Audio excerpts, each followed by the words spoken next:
चलो, आज है जावा डेटाबेस कनेक्टिविटी।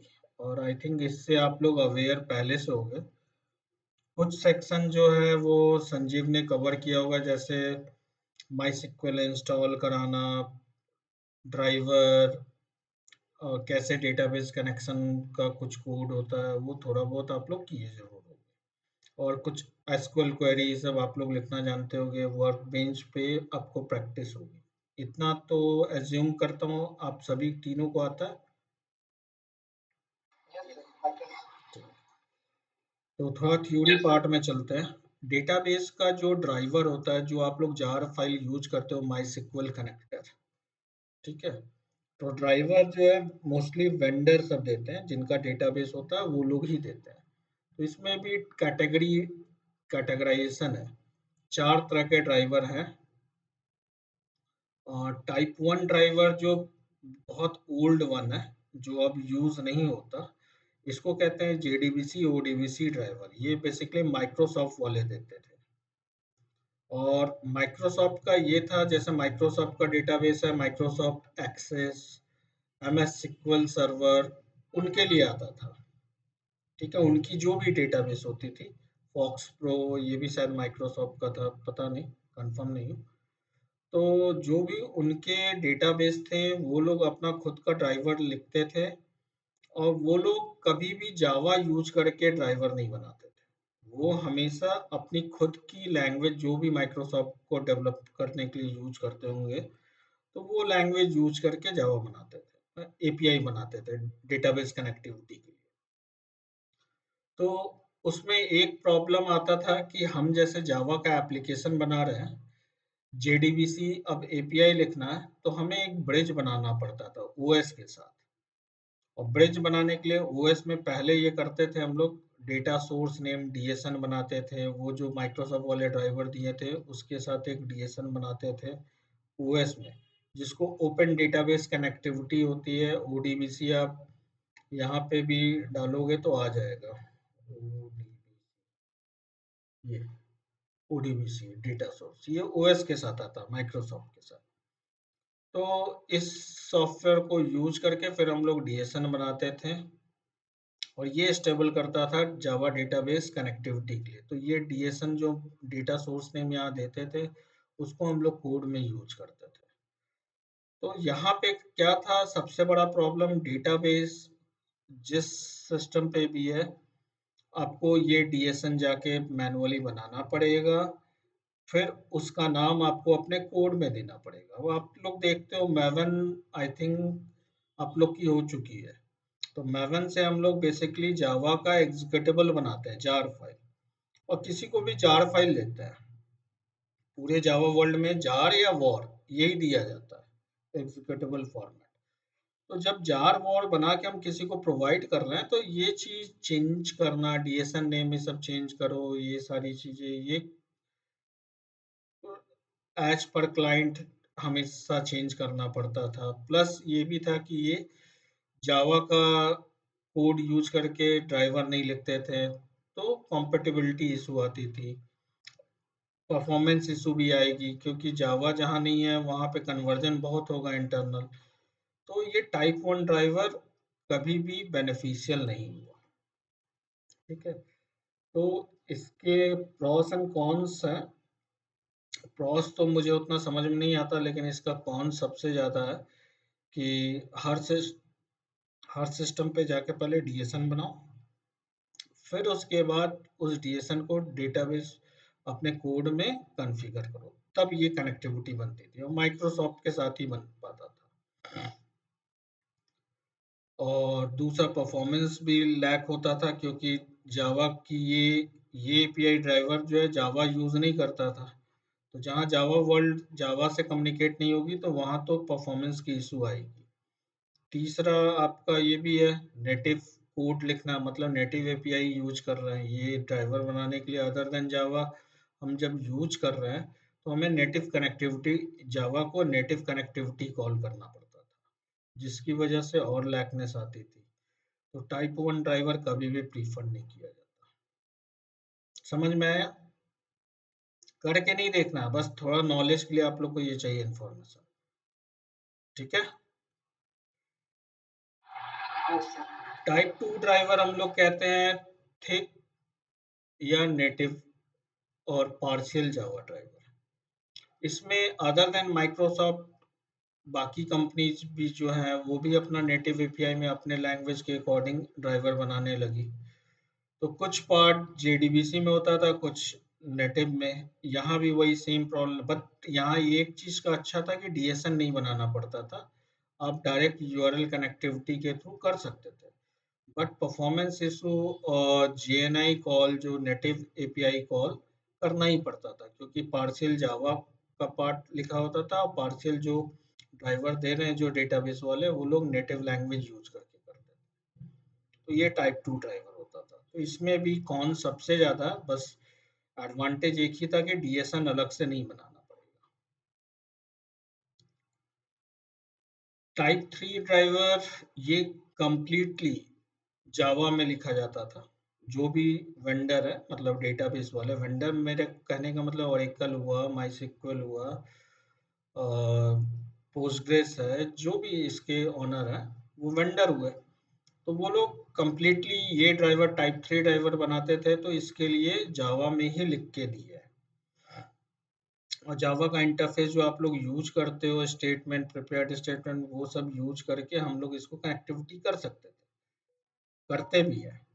लेकिन टाइप 3 ड्राइवर में एक प्रॉब्लम ये आता है कि इसको ड्राइवर को पूरा सेटअप करने के लिए एक इंटरमीडिएट सर्वर बनाना पड़ता है। बिना सर्वर के ये कॉन्फ़िगरेशन होगा नहीं, क्योंकि ये टाइप 3 ड्राइवर डिस्ट्रीब्यूटेड सिस्टम को कंसीडर करके बनाया गया, ऐसा कि सारे सिस्टम कहीं भी डेटाबेस हो, सब जगह कनेक्टिविटी हो सके। तो कई जगह डेटाबेस पे कई लोकेल में है, कई लोकेशन में है, तो वो सर्वर कंट्रोल करता था। बिना एक सर्वर के हम टाइप 3 ड्राइवर को यूज नहीं कर सकते थे। और इस सर्वर मैनेजमेंट के लिए भी एक एडमिनिस्ट्रेटर चाहिए जो अच्छा नॉलेजेबल पर्सन हो, जो कॉन्फ़िगर कर सके इस ड्राइवर को। तो इसीलिए टाइप 3 ड्राइवर भी जनरली प्रीफर नहीं करते, but it is better than first, second and third. First second से बेटर है, सॉरी। नेक्स्ट आता है टाइप 4, जो आज के डेट में यूज कर रहे हो आप लोग, जो माईएसक्यूएल कनेक्टर का जार फाइल भी यूज कर रहे हो, वो टाइप 4 ड्राइवर है। Thin driver, complete written still in Java. जो वेंडर भी है, चाहे ओरेकल हो, चाहे माइक्रोसॉफ्ट का वेंडर हो, या माईएसक्यूएल हो, या पोस्टग्रेस हो, जो भी डेटाबेस हो, वो लोगों ने जावा, अपने यहाँ जावा लैंग्वेज पे वो ड्राइवर बनाया अपनी डेटाबेस कनेक्टिविटी के लिए कंप्लीट। तो हम लोग, हमारी जो कोड होती है वो जावा इंटरफेसेस के थ्रू इसकी इम्प्लीमेंटेशन क्लास कॉल करके आराम से कनेक्टिविटी करती है। We do not need any other server. आप देखे होगे माईएसक्यूएल कनेक्टर के लिए बस आपको जार फाइल चाहिए क्लास पाथ में, बाकी आप इजीली डेटाबेस कनेक्टिविटी करते हो यूआरएल, यूजर नेम, पासवर्ड देके। तो इसके लिए कोई एक्स्ट्रा आपको कॉन्फ़िगरेशन करने की ज़रूरत नहीं, कंप्लीट ये जावा में लिखा है, तो परफॉर्मेंस इशू भी नहीं आती, तो ईजिली हैंडशेक होता है। तो टाइप 3 ड्राइवर इसलिए थिन या प्योर जावा ड्राइवर आज के डेट में सभी जगह यूज होता है। क्लियर है? जो आप लोग ड्राइवर यूज करते हो कौन सा ड्राइवर है? थिन ड्राइवर, ठीक है। और उसको डायरेक्ट डेटाबेस के साथ कनेक्टिविटी आप ये ड्राइवर जो है, मतलब क्या हुआ आपका जार फाइल। जार फाइल को आप क्लास पाथ में रखते हो, डायरेक्ट डेटाबेस को कनेक्ट करते हो ना। कनेक्शन स्टेटमेंट, प्रिपेयर्ड स्टेटमेंट, ये सब यूज किए होगे, यूज किए हो ना। ठीक है। अब यहाँ पे मैंने ये जो पिक्चर्स दिखाया है, ये देखो, कुछ डेटाबेस जैसे माई है। माई जो डेटाबेस है, ये इन मेमोरी डेटाबेस नहीं है। ये डेटाबेस पूरा का पूरा डिस्क में डेटा को स्टोर करके रखता है। आपका सिस्टम रीस्टार्ट भी हो जाए, कोई दिक्कत नहीं होता। जो डेटा आपने रखा हुआ वो डेटा हमेशा रखा रहता है टेबल्स में। आपने देखा होगा वो डेटा डिलीट नहीं होता। ऐसा नहीं कि सिस्टम बंद कर दिया, सर्वर बंद कर दिया और डेटा डिलीट हो जाए। तो वो डेटाबेस वैसा डेटाबेस नहीं है। लेकिन कुछ डेटाबेस ऐसे भी आते हैं जो बहुत लाइट वेट होते हैं, जैसे उसको हम लोग कहते हैं इन मेमोरी डेटाबेस। क्या क्या कहते हैं? हाँ, इन मेमोरी, क्योंकि वो सिर्फ जब तक एप्लीकेशन आपका चलेगा तब तक मेमोरी में रखेगा, जैसे कलेक्शन ही सब है, वो इन मेमोरी डेटा रखता है। तो डेटाबेस भी ऐसे आते हैं जो इन मेमोरी रखते हैं। तो एप्लीके ऐसे डेटाबेस होते हैं जैसे HSQLDB, इस नाम से एक आती है डेटाबेस। और ये सब जितनी इन मेमोरी डेटाबेस है ना, सबसे अच्छी चीज है ये जार फाइल के फॉर्मेट में आती है, सीधे जार फाइल, और कुछ नहीं आता। इसके लिए अलग से कोई सॉफ्टवेयर इंस्टॉल नहीं करना, जार फाइल आती है।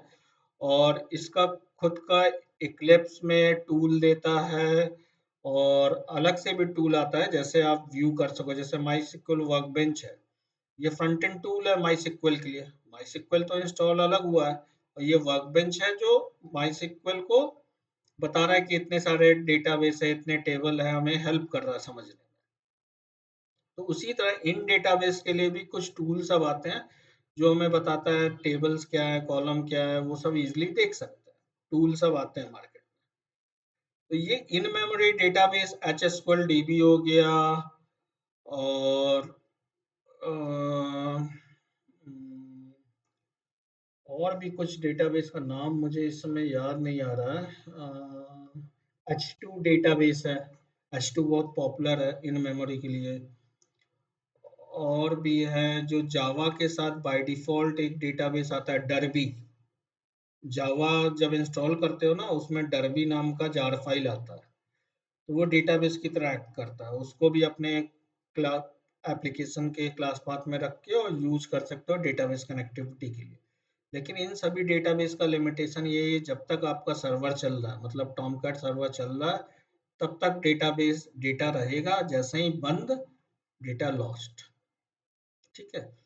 तो ये डेटाबेस, अब आप बोलोगे सर ये डेटाबेस, ऐसा डेटाबेस क्यों यूज करेंगे? तो ऐसा डेटाबेस कुछ जगह यूज करते हैं। अभी आप लोग टेस्ट केसेस नहीं पढ़े हो, फोर्थ मंथ में पढ़ाया जाएगा टेस्ट केसेस। हम लोग जावा डेवलपर सब टेस्ट केसेस भी लिखते हैं। तो टेस्टिंग के लिए भी हमें कुछ डेटा चाहिए, तो हम टेस्ट केसेस जो होता है बिफोर बंडलिंग, मतलब जब जार या वॉर बनती है, उससे पहले हम अपने मेथड्स को चेक करते हैं कि सही है कि नहीं, सही जो लॉजिक लिखा है वो सही परफॉर्म कर रहा है कि नहीं, तभी बंडल बनाओ, अदरवाइज बंडल मत बनाओ। जो मेवन बिल्ड चलती है, तो मेवन बिल्ड में ये चीज होता है, जब सारे टेस्ट केसेस पास कर जाएंगे तभी जार और वॉर बनेगा। तो उस केस के लिए, क्योंकि जार वॉर जब तक नहीं बन रहा है, मतलब एक टेम्पोररी समय के लिए हमें बस टेस्टिंग के लिए डेटा यूज करना, तो उसके लिए कभी भी रिकमेंडेड नहीं होता कि आप माई सिक्वल डेटाबेस, इतना हेवी डेटाबेस या ओरेकल डेटाबेस को यूज करो। परमानेंट डेटा स्टोर करना नहीं है, तब इन मेमोरी डेटाबेस हम लोग यूज करते हैं। हम developer in memory database use कर लेते हैं। एक ही एप्लीकेशन जो एक्चुअल जब रन टाइम में चलेगा तब माई सिक्वल को पॉइंट किया, या ओरेकल को पॉइंट किया, या पोस्टग्रेस को पॉइंट किया। लेकिन जब बिल्ड ऑपरेशन चल रहा है, उसका ऐसा कॉन्फ़िगरेशन लिखें कि वो S2 डेटाबेस या HSQL डेटाबेस, HSQLDB या DB जो भी हम यूज करना चाहते हैं इन मेमोरी, उसको पॉइंट करा सकते हैं। तो इन मेमोरी डेटाबेस का यही बेनिफिट है कि जो टेम्पोररी आप छोटा मोटा काम करना चाहते हो वो काम कर सकते हो। ठीक है। तो इसमें मैंने जो स्क्रीनशॉट लगाया है, एक HSQLDB का लगाया, हो सकता है पता नहीं ये यूआरएल अब एक्टिव होगा कि नहीं। बाकी अगर नहीं एक्टिव होगा तो गूगल से आप HSQLDB का नया वर्जन लेके, अगर चाहो, मन हो, इच्छा हो सीखने का, तो आप उसका जार फाइल डाउनलोड करो, सिंपल जार फाइल मिलेगी, या मैवन रिपोजिटरी से भी जार फाइल डाउनलोड करो, और एक्लिप्स में ये पाथ फॉलो करो, Windows show view others data source explorer. फिर डेटाबेस कनेक्शन बनाने का इक्लिप्स देता है खुद से, कि आप चाहो तो इन मेमोरी डेटाबेस जो आपका जार फाइल है उसको पॉइंट कराओ कि आपकी जार कहाँ है। फिर डेटाबेस का नाम, यूजर नेम, पासवर्ड आप डिफाइन कर सकते हो, और यहाँ टेस्टिंग के लिए बटन होगा। अगर वो डेटाबेस आपका सक्सेस हुआ तो पिंग सक्सीडेड आएगा, और फिर आप उससे कनेक्टिविटी कर सकते हो। ये यूआरएल, यूजर नेम, पासवर्ड सब बना के दे देगा नेक्स्ट नेक्स्ट जब करोगे। इसको यूज करके भी आप बना सकते हो। जैसे देखो, मैंने जावा बिल्ड पाथ जो है वहां पे HSQLDB लिब में रख दिया है और उसे पॉइंट कराया। ठीक है, तो एक तो ये तरीका इन मेमोरी के लिए। और जो नॉर्मल डेटाबेस है आपका, जो परमानेंट स्टोर करके रखेगा, जैसे ओरेकल है, माई सिक्वल है, तो माई सिक्वल का आपको जो वर्जन इंस्टॉल कराया होगा वो वर्जन ही यूज करो। यहाँ पुराना वर्जन दिया है, इसको इग्नोर करना। ठीक है, तो नया डेटाबेस आप पे माई सिक्वल इंस्टॉल होगा। डिफॉल्ट पोर्ट नंबर ये है, यूजर नेम डिफॉल्ट रूट होगा या पासवर्ड रूट होगा। तो यूजर नेम पासवर्ड जो होगा उसको यूज करना है कनेक्टिविटी के लिए। यहाँ एक मैंने नेविकैट करके एप्लीकेशन बताया, बट इसको मत फॉलो करो। आप लोग माई सिक्वल वर्कबेंच से फैमिलियर हो, आप इसी को यूज करो, वर्कबेंच। क्योंकि देखो, फ्रंट एंड जो होता है, बहुत सारे सॉफ्टवेयर आते हैं फ्रंट एंड के, कि हम जहाँ डेटाबेस देख सके, टेबल देख सके। फ्रंट एंड का मतलब क्या हुआ, हम जैसे हम चाहते हैं ऑन क्लिक, बस माउस क्लिक पे हम देख लिया, अच्छा कितना रिकॉर्ड है, हमें एसक्यूएल क्वेरी सब लिखना नहीं पड़ रहा है, खुद ये टूल लिख के दे रहा है। तो ऐसे बहुत सारे फ्रंट एंड टूल आते हैं जो माई सिक्वल को कनेक्ट कर सकता है। तो one of the tool is Navicat lite, ये भी है। इसको भी अगर डाउनलोड करोगे, इंस्टॉल करोगे, तो उसके बाद आप डेटाबेस कनेक्शन बना सकते हैं। इंस्टॉल करने के बाद ओपन करोगे तो यहाँ लोकल होस्ट करके आएगा। न्यू कनेक्शन या बना सकते हो, राइट क्लिक करो, न्यू कनेक्शन बनाओ कि इतने डेटाबेस को ही सपोर्ट करता है। जिसमें से देखो, एसक्यूएलाइट जो है इन मेमोरी डेटाबेस है। ठीक है, छोटा डेटाबेस है, और बाकी सब तो बड़े डेटाबेस है।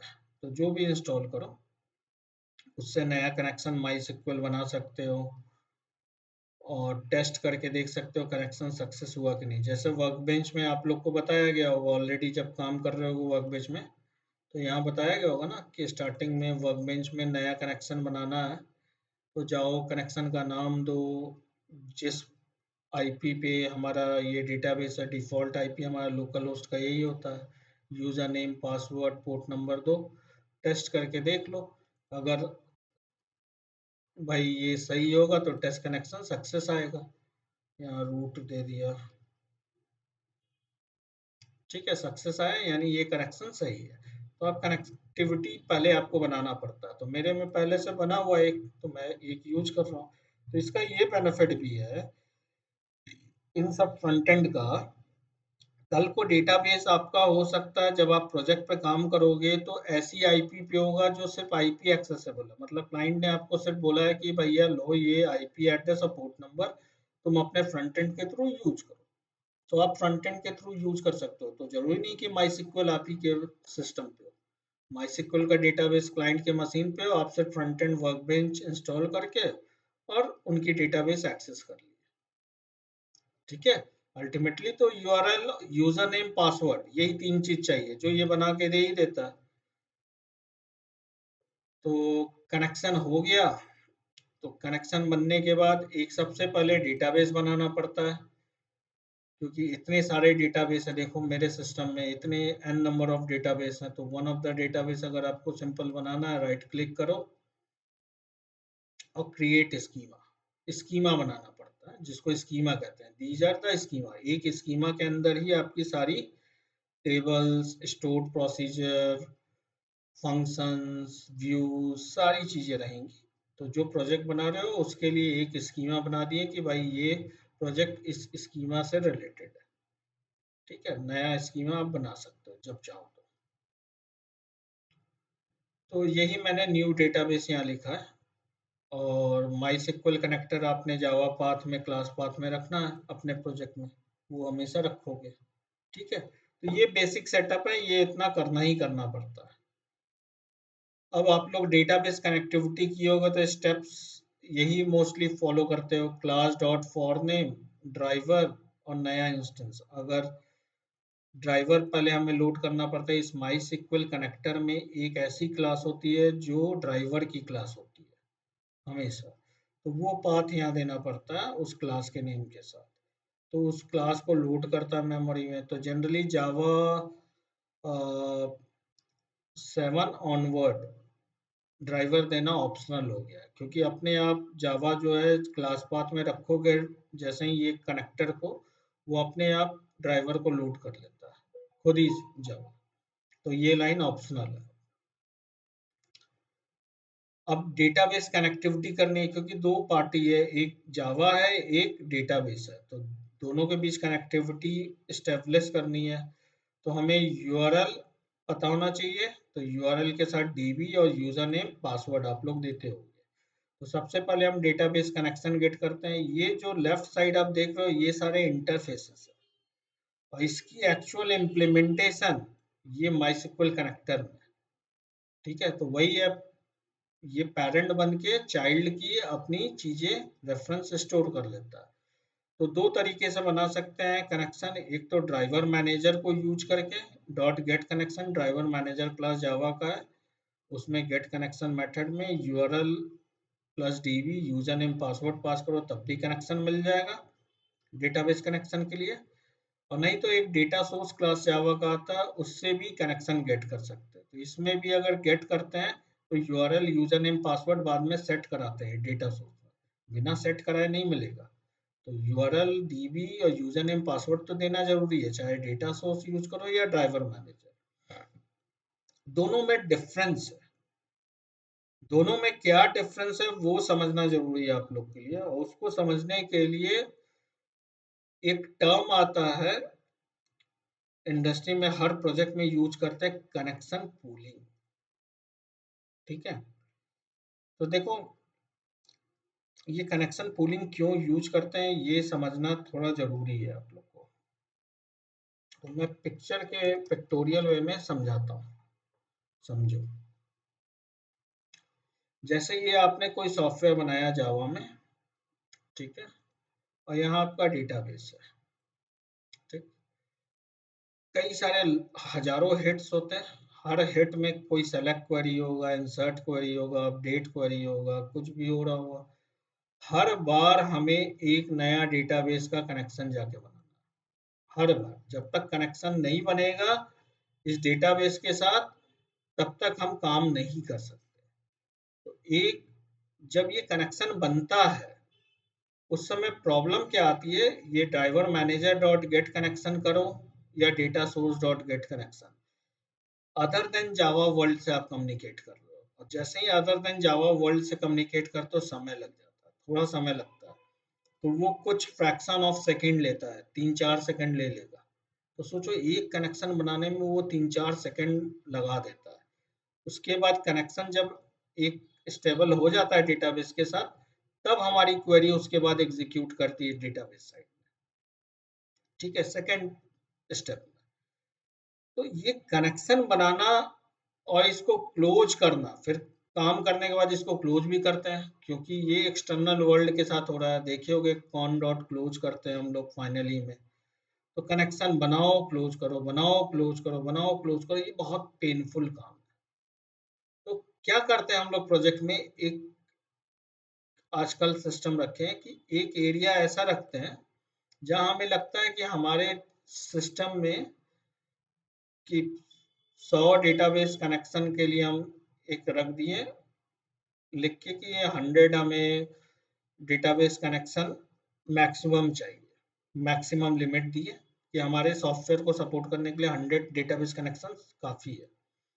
और हमेशा हमें लगता है कि हमारे जो मैंने एप्लीकेशन बनाई है इसमें 10,000 यूज़र का मान लो टोटल हिट आ सकता है दिन भर में, लेकिन एक बार में 100-150 यूज़र का आता है।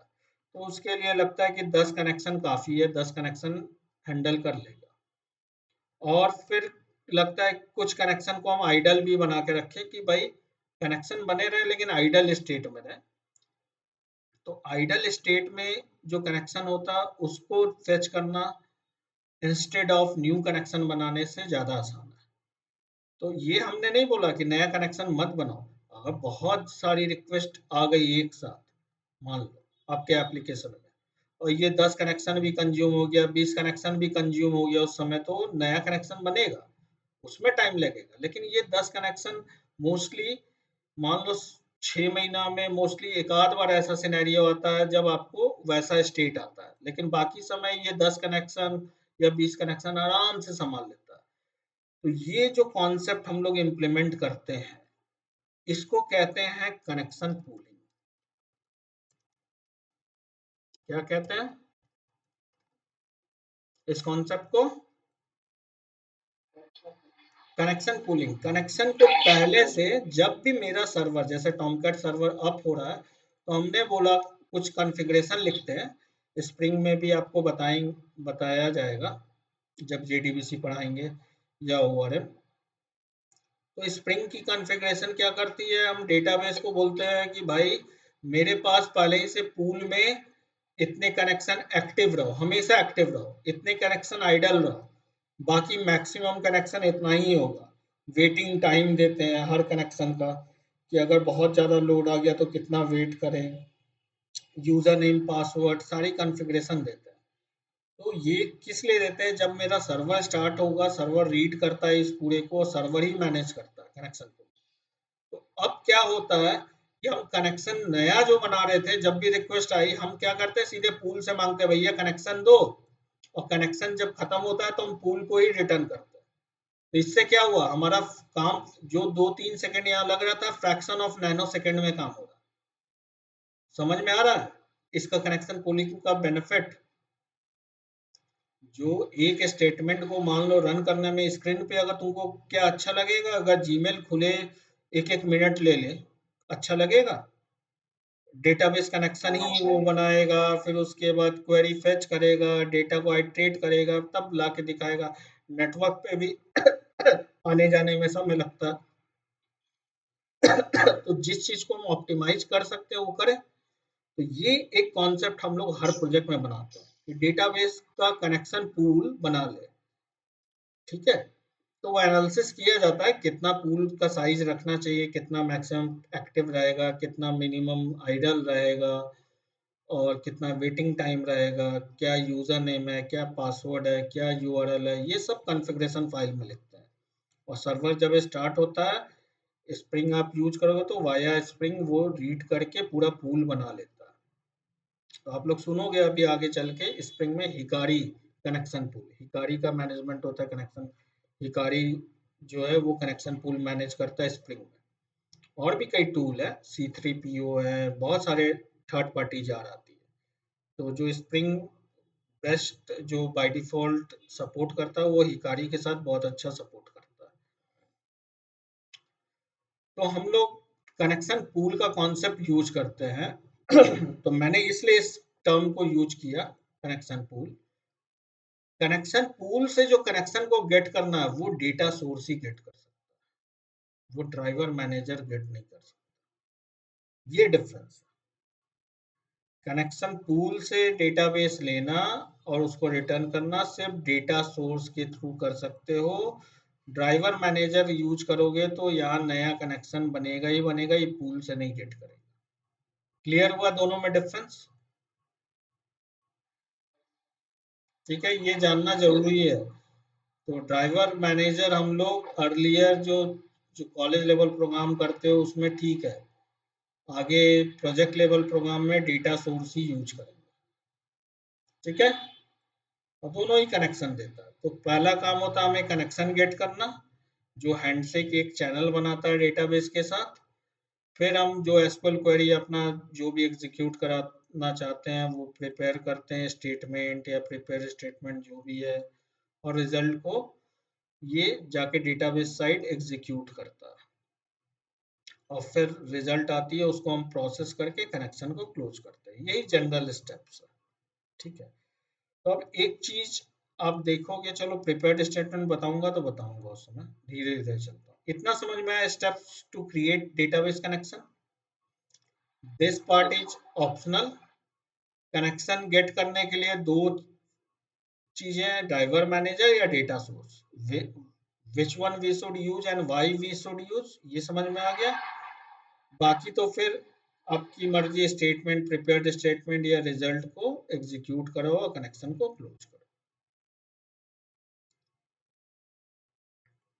जो ऊपर चीजें थी वही यहाँ मैंने नीचे भी लिखा, और कुछ नहीं। ये सीक्वेंस डायग्राम इसको कहते हैं कि एप्लीकेशन पहले लोड करता ड्राइवर, फिर ओपन कनेक्शन किया, वो जेडीबीसी ड्राइवर के थ्रू हुआ, कनेक्शन रिटर्न हुआ, फिर क्रिएट स्टेटमेंट एग्जीक्यूट किया, कनेक्शन तक गया, रिटर्न स्टेटमेंट हुआ, एग्जीक्यूट किया क्वेरी, डेटाबेस साइट जाके रिटर्न हुआ रिजल्ट सेट।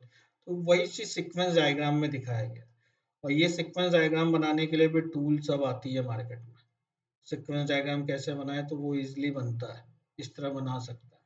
कल को जब आपकी एक्सपेंस हो जाएगी 8 साल 10 साल तो आपको भी बनाना पड़ेगा, तो आप टूल सब बना के अपने सॉफ्टवेयर का सीक्वेंस डायग्राम बोलेगा बनाने के लिए तो आप बना सकते हो। तो ये अलग चीज है, एक बस आइडिया दिया। अब मैं जो आप लोग को बता रहा हूँ यहाँ पे आप लोग इससे अवेयर होंगे, इसमें कोई कंफ्यूजन है? क्रिएट टेबल ये स्टेटमेंट होता है टेबल क्रिएट करने का, इसमें तो कोई कंफ्यूजन नहीं है। इंसर्ट क्वेरी इसमें ठीक है।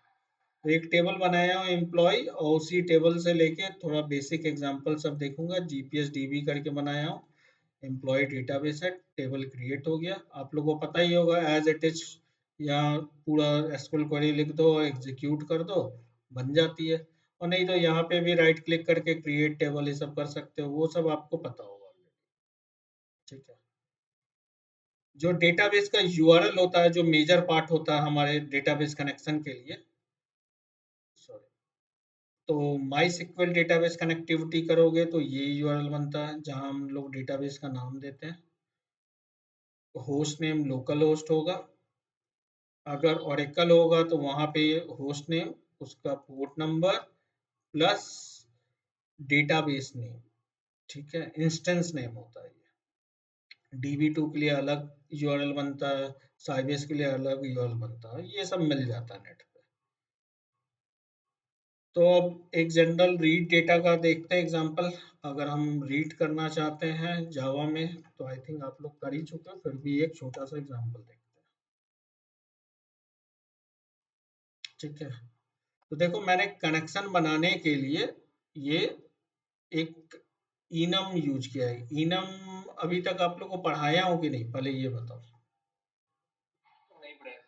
ठीक है, तो देखो इनम जो है हम लोग कांस्टेंट बनाने के लिए यूज करते हैं। जब भी कांस्टेंट बनाते हैं तो इनम बनाते हैं। और देखो मैंने इनम यहाँ बनाया, डॉट जावा फाइल ही बनी है। इनम जो है राइट क्लिक करो न्यू और इनम ये बनाओ और यहाँ पे नाम दे दो, क्लास की तरह ही सब कुछ रहता है।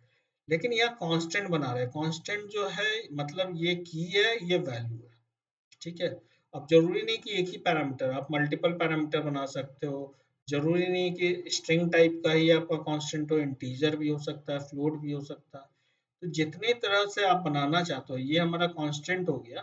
तो सब में देखो एक ही पैटर्न है, की है और एक पैरामीटर पास हो रहा है, एक नाम है, एक पैरामीटर पास हो रहा है, एक नाम है, एक पैरामीटर पास हो रहा है। यही पैटर्न है, इसी तरह का हमको अभी चाहिए। तो हमें क्या चाहिए था कि इस वैल्यू को हम गेट कर सके अपने जावा कोड में जहां भी, क्योंकि ये हम बार बार हर जगह नहीं यूज करना चाहते, जितने भी इस जगह होंगे।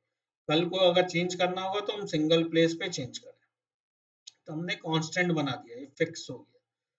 तो उसके लिए क्या करते हैं, एक प्राइवेट स्ट्रिंग वेरिएबल बनाते हैं इसको गेट करने के लिए, क्योंकि एक ही गेट करना है। और एक कंस्ट्रक्टर बनाते हैं। कंस्ट्रक्टर इसलिए, ये जो इनिशियलाइज होता है ये जैसे सिंगल आर्गुमेंट है तो single argument constructor string type का बनाए। कल को आप बोलते हो कि सर मेरा एक इंटीजर भी है, तो इसको जस्ट ओवरलोडेड एक बना दो। दो कंस्ट्रक्टर होगा जिसमें एक स्ट्रिंग होगा और दूसरा इंटीजर। तो ये वाला पार्ट जो है किससे इनिशियलाइज होगा, इस कंस्ट्रक्टर के थ्रू, और ये वाला पार्ट सब इस कंस्ट्रक्टर। तो मतलब जितने तरह का आप कांस्टेंट बनाना चाहते हो, बाकी इस वैल्यू को हम जावा प्रोग्राम में कभी भी गेट कर सकते हैं with the help of this name enum की जो कांस्टेंट वैल्यू है इसके। और इसको हमेशा कैपिटल में ही लिखना चाहिए, कॉमा सेपरेटेड है। और एक गेटर दिए ताकि हम इसमें इसको गेट करना चाहेंगे नाम देंगे और गेट कर सकें इसकी वैल्यूज को। ये जो वैल्यूज है इसकी वैल्यूज को, तो इसके लिए हम गेटर स्ट्रिंग टाइप का बना सकते हैं, एक इंटीजर बना देंगे, एक और गेटर बना देंगे, ठीक है। तो इनम बेसिकली हम लोग कांस्टेंट डिक्लेयर करने के लिए करते हैं, कोई जरूरी नहीं कि इसी तरह बनाओ। इनम बनाने का बहुत सारा तरीका होता है, सिंपल इस तरह भी वैल्यू दे सकते हो, नॉर्थ साउथ, आपको अपने प्रोजेक्ट में इस तरह कुछ करना है तो कॉमा सेपरेटेड इस तरह का कांस्टेंट वैल्यू दे दिए। जावा का कोड में ना यूज करके हम लोग यहाँ पे लिखते हैं, ठीक है। तो एक कांस्टेंट फाइल कांस्टेंट डिक्लेयर करने का सबसे अच्छा तरीका इनम है जावा में। क्लियर है? क्लियर है? तो इसको कैसे यूज किए, देखो बस इनम का नाम दिए, इसका ऑब्जेक्ट ऑब्जेक्ट नहीं बनाना इनम के लिए, इनम का नाम दिए जो कांस्टेंट है, और गेट एसटीआर वैल्यू, उसका एसटीआर वैल्यू क्या है, स्ट्रिंग वैल्यू, वो मिल जाए। फिर इनम का नाम दिए, और जो भी इनम की वैल्यू को यूजर नेम को यूज करना, गेट एसटीआर वैल्यू। तो instead of providing hard coded value, यहाँ पे हम क्या कर रहे हैं, एक कांस्टेंट फाइल से गेट कर रहे हैं अपनी जावा की कांस्टेंट। इससे बेनिफिट क्या हुआ, कल को इंसर्ट डेटा है, यहाँ भी वहीं से रीड कर रहे हैं, किसी भी जगह उसी से रीड कर रहे हैं, तो एक सिंगल प्लेस पे हो गया ना। कल को चेंज करना है तो मैं सिंगल प्लेस पे आराम से चेंज कर सकता हूँ, सब जगह रिफ्लेक्ट हो जाएगा। बेनिफिट है कि नहीं? ठीक है। तो अब रीड डेटा से स्टार्ट करते हैं। तो सबसे पहले हमने क्या बोला, ड्राइवर लोड करना ऑप्शनल है, कोई जरूरी नहीं है। ठीक है। ड्राइवर पता करना भी है तो आप खोलो रेफरेंस लाइब्रेरी, जैसे माई सिक्वल कनेक्टर था, तो इसमें जाके देखोगे ये सी जे डीबीसी जो दिख रहा है, इसमें ड्राइवर नाम का जरूर क्लास होगा। ये देख रहे हो, ड्राइवर डॉट क्लास, इस तक का पाथ देना पड़ता है। तो com MySQL CJ dot JDBC, वो पैकेज डॉट ड्राइवर, वो दोगे तो ये ड्राइवर लोड होगा। ठीक है। तो हर जार में उसका ड्राइवर जरूर होता है, और ये नेट पे मिल जाता है कहाँ पे ड्राइवर है। तो ड्राइवर ऑप्शनल है, वो खुद ही जावा ढूंढ लेता है अपने क्लास पाथ में से कौन सा ड्राइवर है, लिखा हुआ है पहले से जावा 7 ऑनवर्ड, सब जावा में अब आता है। तो सबसे पहला काम था कनेक्शन बनाना। हमने क्या किया, अब ये तो पता है कि डेटाबेस से रिलेटेड जितनी चीजें हैं, ये एक चेक्ड एक्सेप्शन जरूर रेज करता है, एसक्यूएल एक्सेप्शन, इसलिए ट्राई कैच ब्लॉक में हमने लिखा है, पूरा ट्राई कैच में लिखा एसक्यूएल एक्सेप्शन। तो कनेक्शन बनाया जिसमें यूआरएल, अब यूआरएल में देखो मैंने दिया हुआ है यहाँ पे वही यूआरएल, ये डीबी का नाम दिया है, और यहाँ ये मेरी असल में जो लाइब्रेरी है, पुरानी लाइब्रेरी यूज कर रहे हैं, इसलिए यूज एसएसएल फॉल्स दिए, मतलब सिक्योर्ड सॉकेट लेयर नहीं है। प्रोडक्शन में ये ट्रू करके चलाते हैं। तो वहाँ क्या करते हैं, प्रोडक्शन जो बॉक्स होता है, वहाँ पे हम लोग वो ये इनक्रिप्टेड की सब आती है, जो डेटाबेस मतलब जावा के साइट से हम लोग लोड करते हैं पहले वो की, ताकि एसएसएल कनेक्शन बन सके, तब डेटाबेस की कनेक्टिविटी बनेगी। प्रोडक्शन पे सिक्योर्ड करते हैं चैनल को, तो हमारा लोकल पे सिक्योर्ड करने की जरूरत नहीं है, इसलिए कुछ सिक्योर्ड किए नहीं। ये मैं हटा दूं, इसकी जरूरत नहीं है, और ये भी कंस्ट्रक्टर हटा देता हूँ, उसकी भी जरूरत नहीं है। और बाकी यूजर नेम पासवर्ड है। तो कनेक्शन बनाया, एक एसक्यूएल क्वेरी, ये जितने हैं कनेक्शन, ये सब इंटरफेस है, याद रखना, ये क्लास नहीं है। इसकी रन टाइम में क्लास डायनेमिकली लोड होती है कौन में, स्टेटमेंट, ये भी इंटरफेस है। रन टाइम में ये ड्राइवर जो माई का कनेक्टर रखा है उससे ड्राइवर से आ रहा है, क्योंकि वो माई सिक्वल वाले दिया है। यहाँ बस हमने एक इंटरफेस के मेथड को कॉल किया, और वो एक्चुअल इम्प्लीमेंटेशन जहाँ लिखा हुआ है क्रिएट स्टेटमेंट का, उसको कॉल किया। फिर रिजल्ट सेट, रिजल्ट प्रोसेस करने के लिए या एसक्यूएल क्वेरी दे दिया, एग्जीक्यूट कर रही है, आर एस डॉट नेक्स्ट, एक एक रिकॉर्ड आइट्रेट करेगा, मान लो 10 रिकॉर्ड है तो 10 रिकॉर्ड को ये आइट्रेट करेगा। और यहाँ R S dot gate string integer, जो भी आप चाहते हो, ये डेटाबेस का कॉलम का नाम है, जो हमने उस टेबल का कॉलम का नाम रखे होंगे, ये EMP ID, EMP name, EMP salary, EMP age, ये कॉलम का नाम दिया। और फाइनली में रिजल्ट सेट को क्लोज किया, कनेक्शन को क्लोज किया, क्योंकि ये दोनों रिसोर्स चीज है, तो इसको क्लोज किया। तो आई थिंक ये प्रोग्राम तो आप लोग को इजीली समझ में आ रहा होगा, इसमें कोई कंफ्यूजन है? ये फेच करना है सारे डेटाबेस में मेरे कितने रिकॉर्ड है, उसके लिए सिंपल लिखा गया, इसमें कोई कंफ्यूजन है?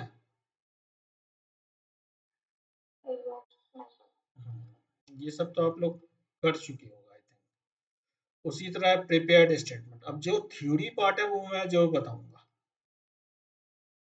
तो प्रिपेयर्ड स्टेटमेंट यूज किया है, यूज करके बताया गया है। ठीक है, तो प्रिपेयर्ड स्टेटमेंट में हम लोग क्या करते हैं, डायनेमिकली कंडीशन प्रोवाइड कर सकते हैं। क्वेश्चन मार्क देते हैं कि सेलेक्ट करो वो employee where employee age greater than, हम चाहते हैं जो ऊपर से वेरिएबल यूजर्स इनपुट लो वो प्रोवाइड करें, या HTML CSS से जो आपने वैल्यू ली सर्वलेट के थ्रू पास किया डेटाबेस में अपना, यहाँ पास किया, और प्रिपेयर्ड स्टेटमेंट के थ्रू हमने इसमें वैल्यू पास की। तो प्रिपेयर्ड स्टेटमेंट का और स्टेटमेंट का बहुत बड़ा डिफरेंस है। वो डिफरेंस मैं आप लोग को अभी थोड़ी देर में बताता हूँ, वो समझना है। ठीक है, तो प्रिपेयर्ड स्टेटमेंट का ये बेनिफिट है कि हम रन टाइम में वैल्यू दे सकते हैं, कोई भी वैल्यू। यहाँ पे हमें क्या करना है, बार बार कॉनकैट करना होगा इसी में, जो जिस दे तो सकते हैं यहाँ स्टेटमेंट बनाते समय, लेकिन यहाँ पे देने में क्या है कि गलतियां ज़्यादा पॉसिबिलिटी हो सकती है, क्योंकि अगर इंटीजर है स्ट्रिंग है तो उसको डेटाबेस साइड लिखने का तरीका होता है कि स्ट्रिंग को सिंगल कोट्स में दो, इंटीजर को विदाउट कोट्स दो। लेकिन जब हम ये प्रिपेयर्ड स्टेटमेंट में देंगे तो हम मेथड यूज करते हैं सेट इंटीजर सेट स्ट्रिंग, तो गलतियां होंगी ही नहीं। बस सीक्वेंस में हमें देना होगा कि पहले पोजीशन पे ये डालो, दूसरे पोजीशन पे ये डालो, तो वो नंबरिंग डालता है। और फिर रिजल्ट सेट एग्जीक्यूट किए तो ये क्या है, 35 से ज्यादा एज वाले जितने हो, तो एक ही रिकॉर्ड है 35 से ज्यादा, तो इसको चलाऊंगा तो एक ही रिकॉर्ड आएगा। ये एक रिकॉर्ड आया 35 से ज्यादा एज वाला। तो प्रिपेयर्ड स्टेटमेंट का ये बेनिफिट है। अब डिफरेंस समझो, जो आप लोग को दिमाग में रखना ही रखना है। जब भी डेटाबेस का आप लोग स्टेटमेंट बनाते हो, चाहे प्रिपेयर्ड स्टेटमेंट बनाओ चाहे स्टेटमेंट बनाओ, तो होता क्या है कि JDBC और SQL के बीच में जब हैंडशेक होता है तो 4 स्टेप लगते हैं। टोटल 4 स्टेप में क्वेरी एग्जीक्यूट करती है, इंटरनल ये 4 स्टेप होता है। डेटाबेस को जब हैंडओवर करता है क्वेरी, तो पहले वो क्वेरी को डेटाबेस पार्स करता है। जो भी क्वेरी है आपने लिखा था कोड में, क्या ये क्वेरी का सिंटैक्स सही है, डेटाबेस खुद अपने से चेक करता है, पार्स करता है। फिर उसको सेकेंड स्टेप में कंपाइल करेगा डेटाबेस। फिर उसका ऑप्टिमाइज प्लान निकालता है कि ये अच्छे से एग्जीक्यूट कर पा रही है कि नहीं, या उसको एग्जीक्यूट करने के लिए सबसे बेस्ट पाथ क्या होगा वो देखता है डेटाबेस। और तब जाके चौथे स्टेप में वो ऑप्टिमाइज प्लान के अकॉर्डिंग एग्जीक्यूट करके रिजल्ट देता है। तो स्टेटमेंट जब यूज करके आप बनाते हो, जैसे मान लो स्टेटमेंट यूज करके आपने कई बार स्टेटमेंट बना लिया, 3-4 क्वेरी रन करनी है, आप बोलते हो स्टेटमेंट ही सर मुझे आता है, मैं इसी को यूज करके बनाओ। तो 3 बार तुम डेटाबेस फेच करोगे तो ये चारों स्टेप्स चलेंगे, हर के लिए चलेगा। लेकिन प्रिपेयर्ड स्टेटमेंट जैसे है, यहाँ पे क्या है, एक ही बार क्वेरी हम बनाए हैं और उसके बाद वैल्यू बस चेंज कर रहे हैं, वैल्यू देते जाएंगे। आज सेलेक्ट है, इंसर्ट होता है, तो प्रिपेयर्ड स्टेटमेंट ज्यादा हेल्प करता है। तो मान लो 3 रिकॉर्ड इंसर्ट कर रहे हैं, तो सिंटेक्स तो एक ही होगा, बस वैल्यू चेंज हो रही है ना यहाँ। तो सिंटैक्स के लिए वो क्या करता है, प्रिपेयर्ड स्टेटमेंट में फर्स्ट 3 काम ओनली वन टाइम होता है। मान लो लेट्स सपोज 10 रिकॉर्ड स्टेटमेंट के थ्रू आपने इंसर्ट किया और 10 रिकॉर्ड प्रिपेयर्ड स्टेटमेंट के थ्रू इंसर्ट किया, तो 10 रिकॉर्ड के लिए 40 स्टेप परफॉर्म करना पड़ा डेटाबेस को इंटरनल। लेकिन प्रिपेयर्ड के लिए क्या करेगा, पहले के लिए ये 4 करेगा, बाकी 9 के लिए सिर्फ ये करेगा, तो 9 4 13 स्टेप, टोटल 13 स्टेप परफॉर्म किया। तो हुआ ना प्रिपेयर्ड स्टेटमेंट ऑप्टिमाइज्ड। समझ में आया आप लोग को? तो मोस्टली जब हम लोग अपडेट इंसर्ट डिलीट ये सब DML क्वेरी रन करते हैं, तो always we prefer prepared statement. और सेलेक्ट के लिए भी प्रिपेयर्ड स्टेटमेंट यूज करना ज्यादा अच्छा है। यूज करें क्यों हम स्टेटमेंट यूज करेंगे? तो समझ में आया ये थ्योरी पार्ट, क्यों स्टेटमेंट की जगह प्रिपेयर्ड स्टेटमेंट यूज करना है। राहुल, अभिषेक,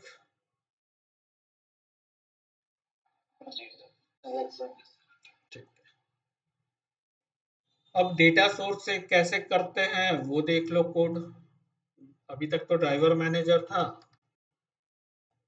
तो data source normal database connectivity भी कर लेता है और कनेक्शन पूलिंग भी कर लेता है। तो डेटा सोर्स के लिए हम लोग माई सिक्वल का डेटा सोर्स क्लास यूज किए हैं यहाँ, और उसमें देखो यूआरएल सेट किए हैं, यूजर नेम पासवर्ड सेट किए हैं, बाकी वही प्रोसेस है गेट कनेक्शन, बाकी सारे वही लाइन ऑफ कोड है, कोई चेंज नहीं है, बस डेटा सोर्स यूज कर लिया। तो इसका बेनिफिट क्या है बताओ आप लोग, डेटा सोर्स यूज करने का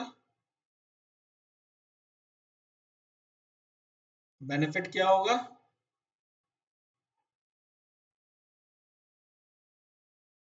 अभिषेक, राहुल, ड्राइवर मैनेजर की जगह डेटा सोर्स यूज कर रहे हैं तो इसका बेनिफिट क्या है?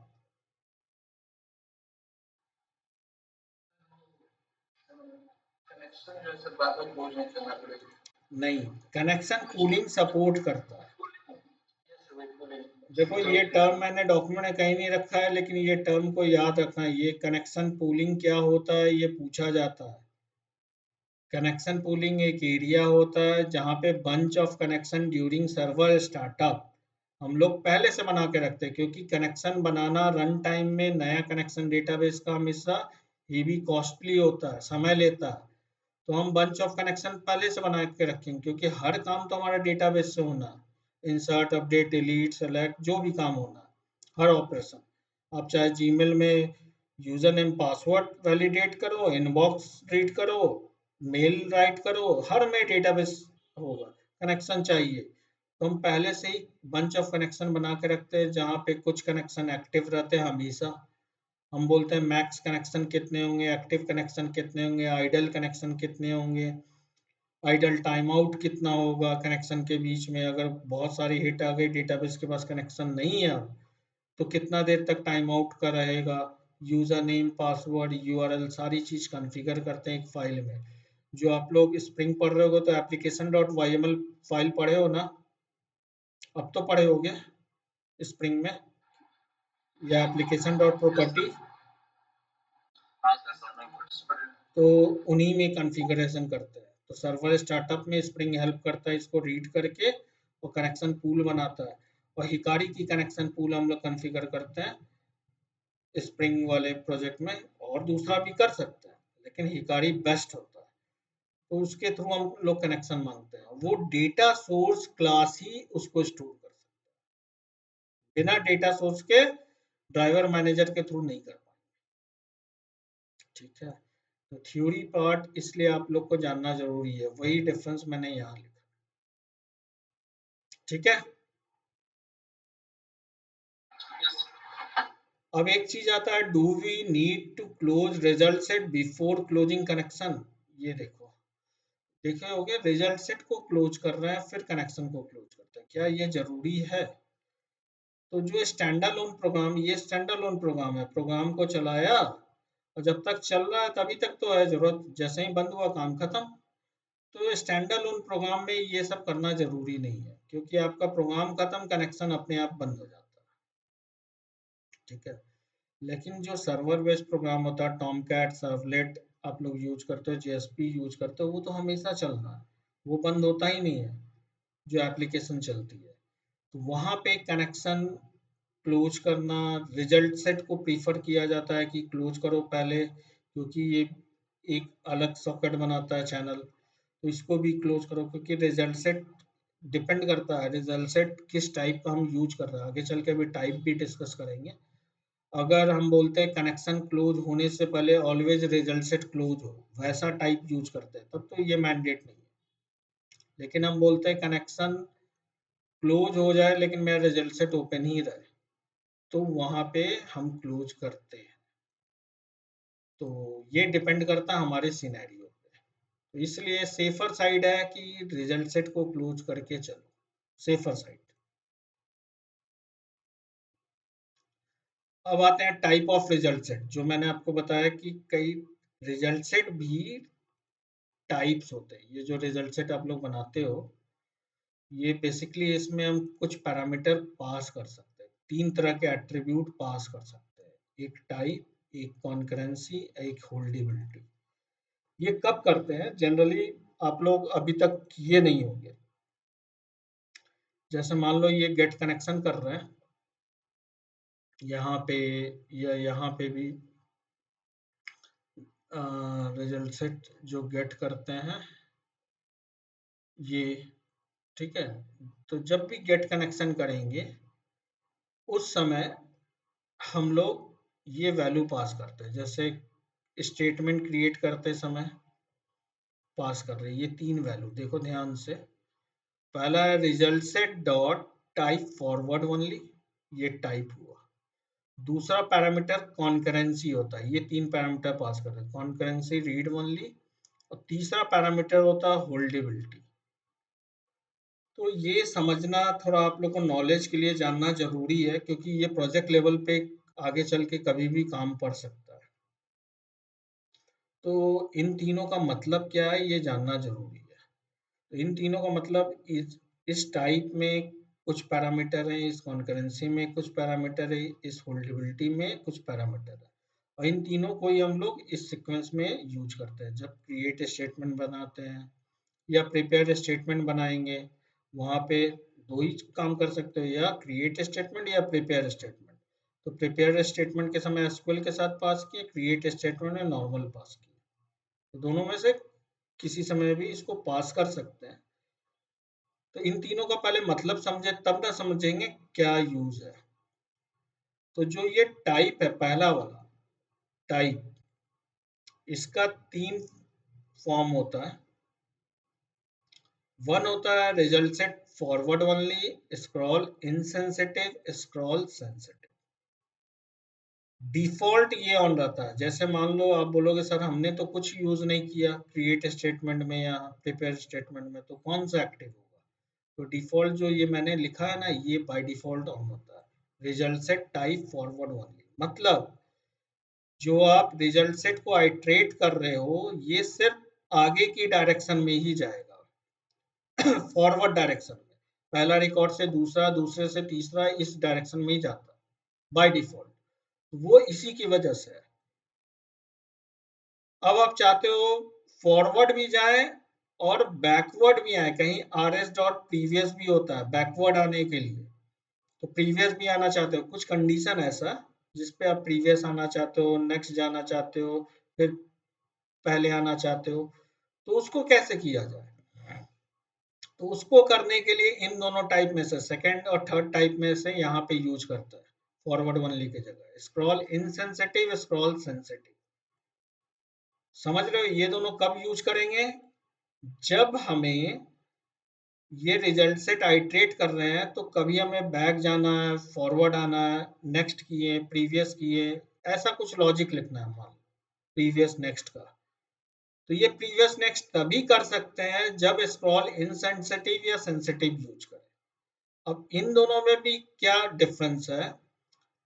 अगर इनसेंसिटिव यूज करते हो तो इसका मतलब है इनसेंसिटिव मतलब अगर उस स्क्रॉलिंग के समय, फॉरवर्ड बैकवर्ड के समय कोई चेंजेस उस टेबल में किसी और के थ्रू होता है, क्योंकि बहुत सारे यूजर आपके यूज कर रहे हैं ना, तो अगर उस समय चेंज होगा तो उसको ये रीड नहीं करेगा वो चेंजेस को। लेकिन स्क्रॉल सेंसिटिव अगर यूज कर लोगे तो during that backward and forward operation अगर कोई भी चेंजेस डेटाबेस साइड में किसी थर्ड ट्रांजेक्शन के थ्रू, दूसरे ट्रांजेक्शन के थ्रू हुआ, तो उस केस में वो इसे रीड कर लेगा। समझ में आ रहा है ये रिजल्ट सेट को कब यूज करते हैं?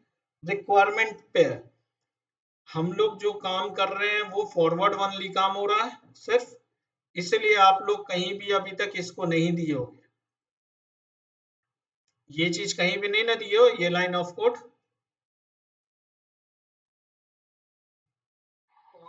ठीक है, अब यूज कर सकते हो प्रिपेयर्ड स्टेटमेंट और स्टेटमेंट जो यूज कर रहे थे। तो अगर ऐसा रिक्वायरमेंट हो, कल आपको लगता है कि प्रीवियस बैकवर्ड जाना है और सेंसिटिव डेटा लेना है, तो स्क्रॉल सेंसिटिव यहाँ पे पहले लाइन पे यूज करोगे, और इनसेंसिटिव चाहिए तो इनसेंसिटिव यूज करोगे। फॉरवर्ड के लिए तो कुछ नहीं लिखना है, तब तो कोई दिक्कत नहीं, वो डिफॉल्ट होता है। क्लियर है पहला वाला टाइप?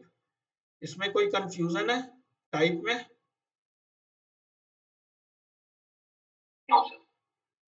ठीक।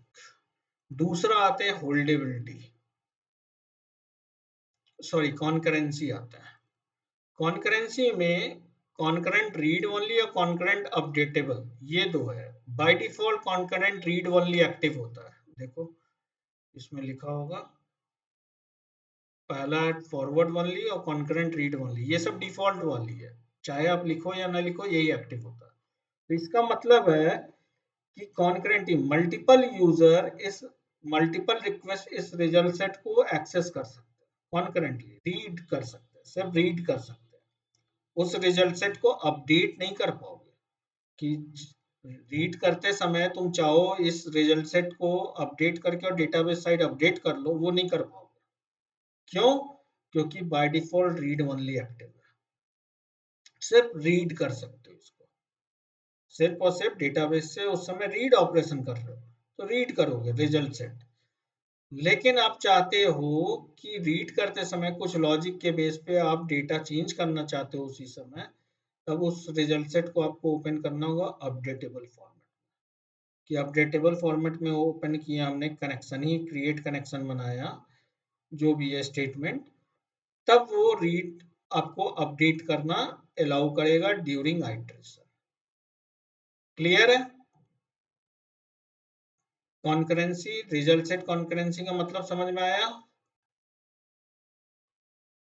टाइप में क्या हुआ, आप बैकवर्ड फॉरवर्ड, इसमें क्या है रीड, और रीड करना चाहते हो या अपडेट करना चाहते हो ड्यूरिंग इटरेशन, और इसमें क्या है इटरेशन का टाइप बता रहा है, बैकवर्ड जाना चाहते हो फॉरवर्ड आना चाहते हो, वो है।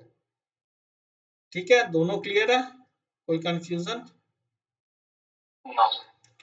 तीसरा वाला होल्डेबिलिटी, जिसमें दो पैरामीटर आता है, close cursor over commit by default होता है, और इसमें दो पॉइंट आता है, close cursor over commit, hold cursor over commit. मतलब जैसे मान लो इंसर्ट का ऑपरेशन कर रहे हो या अपडेट का ऑपरेशन करते हो, तो आप लोग कमिट और रोल बैक ये फायर करते हो हर जगह, कमिट कहीं फायर करोगे कहीं रोल बैक फायर करते हो। तो आप चाहते हो कि कमिट करने के बाद, जैसे कमिट कर दिए हो तो रिजल्ट सेट का इंस्टेंस उस समय क्लोज हो जाए, तो क्लोज कर्सर ओवर कमिट, जो बाय डिफॉल्ट क्लोज हो जाता है कमिट करने के बाद। ये उस सेंस में है जब आप इंसर्ट अपडेट डिलीट कर रहे हो, वहां कमिट फायर करते हो, और आप चाहते हो रिजल्ट सेट क्लोज ना हो, आप रिजल्ट सेट को के ऊपर प्रोसेस करना चाहते हो आफ्टर कमिट भी, तब होल्ड कर्सर ओवर कमिट हम यूज करते हैं। कि हम अपने रिजल्ट सेट को ओपन ही रखना चाहते हैं, हम रिजल्ट सेट को क्लोज नहीं करना चाहते आफ्टर कमिट। तो ये है डिफरेंस। तो ये समझ में आया टाइप ऑफ रिजल्ट सेट कैसे यूज करोगे, कभी फ्यूचर में जरूरत पड़ा तो रिजल्ट सेट की टाइप्स है। क्लियर है? ये बस ध्यान रखना है आपको पढ़ के, हर चीज प्रैक्टिस नहीं करनी है, ये ध्यान रखना है।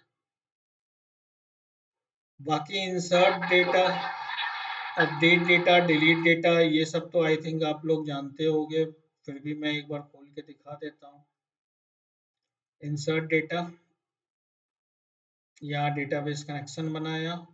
अच्छा, ट्रांजैक्शन से रिलेटेड शायद आपको थियोरेटिकल पार्ट नहीं पढ़ाया गया होगा, वो मैं यहाँ पढ़ा रहा हूँ, ध्यान से सुनो। जब भी हम लोग इंसर्ट, अपडेट या डिलीट ऑपरेशन डेटाबेस साइट करते हैं, जिसको कहते हैं DML, data manipulation language, select जो होता है वो भी डेटा मैनिपुलेशन डीडीएल टीसीएल, पता नहीं, सेलेक्ट को भी डीएमएल में, लेकिन मैनिपुलेट तो हो नहीं रहा। सेलेक्ट का मुझे नहीं पता, याद नहीं आ रहा कौन सा, लेकिन ये इंसर्ट अपडेट डिलीट, ये तीनों डेटा मैनिपुलेशन लैंग्वेज हैं, जो क्या करता है डेटाबेस को मॉडिफाई करता है। जब डेटाबेस को हम लोग मॉडिफाई करते हैं, यानी टेबल्स को अपने मॉडिफाई कर रहा है, टेबल्स की रो को मॉडिफाई कर रहा है, तो वहां पे ट्रांजैक्शन मैनेजमेंट बहुत बड़ा चीज है। ट्रांजैक्शन मैनेजमेंट एक अलग अपने आप में टॉपिक है भाई, ठीक है। और ट्रांजैक्शन मैनेजमेंट अभी हम लोग जो सीख रहे हैं, ये कहते हैं प्रोग्रामेटिक ट्रांजैक्शन मैनेजमेंट। जब भी डेटाबेस का सबसे हेवी पार्ट यही होता है, ट्रांजैक्शन मैनेजमेंट कैसे करते हो, आपसे क्वेश्चन पूछा जाएगा हर इंटरव्यू। ऐसा शायद ही कोई इंटरव्यू, जैसे जैसे लेवल हाई होगा उसका ट्रांजैक्शन मैनेजमेंट का लेवल हाई होगा। तो अभी आप लोग बेसिक लेवल पे हो, बेसिक लेवल का ट्रांजैक्शन मैनेजमेंट बता रहा हूँ। ट्रांजैक्शन मैनेजमेंट होता है, जैसे मान लो आप साइन अप ऑपरेशन किए, लेट सपोज, और आप बोलते हो कि मेरा 2 टेबल में डेटा जाएगा। साइन अप ऑपरेशन मान लो एम्प्लॉय का साइन अप करते हो और 2 टेबल एम्प्लॉय और एड्रेस, 2 टेबल में डेटा जाएगा। तो जनरली हम लोग जो डेटाबेस कनेक्शन ओपन करते हैं और उसके बाद कमिट फायर करेंगे, जब तक दोनों टेबल में डेटा ना चला जाए तब तक हम कमिट फायर नहीं करेंगे। और नहीं तो हम बोलते हैं अगर किसी एक में गया और गलती से दूसरे में नहीं जा पाया, कुछ एसक्यूएल एरर आई, तो उस समय रोल बैक हो। मतलब जो डेटा हमने इंसर्ट किया है, मान लो एम्प्लॉय में इंसर्ट कर दिया, एड्रेस में इंसर्ट करते समय प्रॉब्लम आई, तो हम रोल बैक करते हैं। तो एक कंप्लीट ट्रांजैक्शन, एक कंप्लीट एटॉमिक ऑपरेशन है कि भाई आपकी डेटा पूरा कंसिस्टेंट होनी चाहिए। आप लोगों ने ये वर्ड सुना होगा शायद, कहीं डेटाबेस जब पढ़े होगे तो ये वर्ड जरूर नेट पे देखना है, एसिड प्रॉपर्टी, सुने हो? Yes sir. ठीक है, तो वो जाके जरूर पढ़ना है ये। देखो थ्योरी पार्ट बहुत इंटरव्यू में काम आता है और ये नॉलेज जरूरी है। प्रैक्टिकल सिर्फ हैंड्स ऑन नहीं चाहिए, थ्योरेटिकल भी चाहिए। तो एसिड में होता है एटॉमिसिटी, कॉन्करेंसी, इंटीग्रिटी, ड्यूरेबिलिटी। ठीक है, मतलब हमारा हर एक ऑपरेशन एटॉमिक होना चाहिए। यानी एम्प्लॉय और एड्रेस अगर हम बोल रहे हैं तो एक एटॉमिक ऑपरेशन है, पूरा एक साथ डेटा जाए। कॉन्करेंसी और इंटीग्रिटी, ड्यूरेबिलिटी, ये थोड़ा मुझे टर्म में अभी कंफ्यूजन है। अभी मैं इसको नहीं पढ़ा रहा, इसको जेपीए के समय पढ़ाऊंगा डिटेल में, एसेट के प्रॉपर्टी। तो बेसिक एसिड प्रॉपर्टी ही ट्रांजैक्शन मैनेजमेंट के लिए हम लोग फॉलो करते हैं। ठीक है, तो अभी आप लोग को बेसिक लेवल पे सिर्फ ट्रांजैक्शन मैनेजमेंट बता रहा हूँ कि जब भी आप लोग इंसर्ट अपडेट डिलीट करते हो तो बहुत अच्छे से ध्यान देना। हम लोग अभी जो सीख रहे हैं ये प्रोग्रामेटिक ट्रांजैक्शन मैनेजमेंट। स्प्रिंग में जाओगे वो डिक्लेरेटिव ट्रांजैक्शन मैनेजमेंट आएगा। अभी प्रोग्रामेटिक मतलब हम प्रोग्रामर ही बता रहे हैं मेरा ट्रांजैक्शन कहाँ से कहाँ तक वन एटॉमिक ट्रांजैक्शन होगा। तो जब इंसर्ट अपडेट डिलीट फायर करते हैं उससे पहले हम ट्रांजैक्शन मार्क करते हैं, डेटाबेस को बोलते हैं, क्योंकि हर डेटाबेस का अपना एक साइकिल होता है। वो कोई 1 मिनट कोई 2 मिनट पे ऑटो कमिट करता रहता है। तो हम डेटाबेस को बोलते हैं भाई तुम अपने आप कमिट करना, यानी स्टोर करना परमानेंट बंद करो, तुम अपने आप मत करो इस ट्रांजेक्शन के लिए। वो इस लाइन से होता है, सेट ऑटो कमिट फॉल्स। हम यहाँ ट्रांजेक्शन स्टार्ट हुआ, अब उसके बाद जो भी है इंसर्ट हमने लिखा, एग्जीक्यूट अपडेट किया, यही लाइन लिखते होगे इंसर्ट का। तो ये आप लोगों को लाइन क्लियर होगा? यस सर, क्लियर है। ठीक है, यस सर। तो यहाँ पे ट्रांजेक्शन स्टार्ट हुआ, यहाँ कमिट करते हैं, यानी ये ट्रांजेक्शन एंड हो गया। एक एटॉमिक ट्रांजेक्शन हुआ, प्रोग्रामेटिक हैंडल किया। अब उसके बाद सेलेक्ट करके देखो, सेलेक्ट में फिर हमने कोई ऑटो कमिट और ये सब नहीं किया। सेलेक्ट सिंपल कॉन्करेंट रीड तो होता ही है डेटाबेस से, उसमें कोई दिक्कत नहीं है, वो रीड कर सकते हो। अगर कोई प्रॉब्लम आई इसमें तो हम क्या करते हैं, एक्सेप्शन में आता है और connection dot roll back. Roll back मतलब क्या होता है, डेटाबेस भी जब इंसर्ट क्वेरी ये फायर करता है, ये लाइन एग्जीक्यूट अपडेट, तो डेटाबेस भी एक अपने टेम्पोररी टेबल में जाके रखता है इस डेटा को। ये नहीं है तुमको उसी समय टेबल में स्टोर कर देगा। जब तुम कमिट में फायर करते हो तब वो टेबल में स्टोर करता है परमानेंट। तो अगर कोई प्रॉब्लम आई तो हम बोलते हैं जो टेम्पोररी टेबल में स्टोर किया हुआ प्रॉब्लम आ गई उसको रोल बैक कर दो, वो वहां से हट जाए। हम उसको कमिट नहीं करना चाहते, तो रोल बैक ये है। तो ये होता है आपकी manual transaction management, programmatic transaction, manual नहीं कहो, प्रोग्रामेटिक ट्रांजैक्शन मैनेजमेंट कर रहा है। अब इसमें एक टेबल में डेटा डालो या 10 टेबल में एक ही ट्रांजेक्शन में डेटा डालो, ये आपकी मर्जी, आपकी रिक्वायरमेंट। ठीक है, कनेक्शन को ज्यादा देर ओपन नहीं रखना चाहिए, क्योंकि दूसरा भी बंदा कोई हिट आ रहा होगा, उसको भी कनेक्शन चाहिए। डेटाबेस कनेक्शन तो लिमिटेड है, तो लिमिटेड चीज को ज्यादा देर होल्ड करके नहीं रख सकते, तो इसलिए काम खत्म, रिलीज करते हैं कनेक्शन, कनेक्शन डॉट क्लोज, ताकि अगर ये पूल से कनेक्शन मिल रहा है तो पूल को ही रिटर्न होता है क्लोज से। लेकिन अगर आप नॉर्मल अभी पूरा database without pool normal connection open किए हो चैनल, तो वो चैनल ब्रेक हो गया कॉन डॉट क्लोज से। तो इसी तरह अपडेट में भी है, डिलीट में भी है। जब भी आप इंसर्ट अपडेट डिलीट करोगे तो ट्रांजैक्शन मैनेजमेंट मस्ट है। यहाँ देखो, अपडेट में set auto commit false, commit ये किया, ताकि परमानेंट जो चेंजेस हैं वो सेव डेटाबेस में, और नहीं तो रोल बैक। तो समझ में आ रहा है, ये रोल बैक टीसीएल स्टेटमेंट होता है, ट्रांजैक्शन कंट्रोल स्टेटमेंट डेटाबेस के साइड का। डिलीट मैं एग्जीक्यूट नहीं कर रहा, आप एग्जीक्यूट करोगे ये सब रन करेगा। डिलीट के लिए भी वही चीज सेम, ट्रांजैक्शन मैनेजमेंट। तो ट्रांजैक्शन मैनेजमेंट एक आइडिया लगा, प्रोग्रामेटिक ट्रांजैक्शन मैनेजमेंट क्या होता है जेडीबीसी के थ्रू? अब कोई पूछेगा तो बता सकते हो transaction management? Set auto commit false और कमिट और रोलबैक का यूज करके हम लोग ट्रांजैक्शन मैनेजमेंट करते हैं। ठीक है,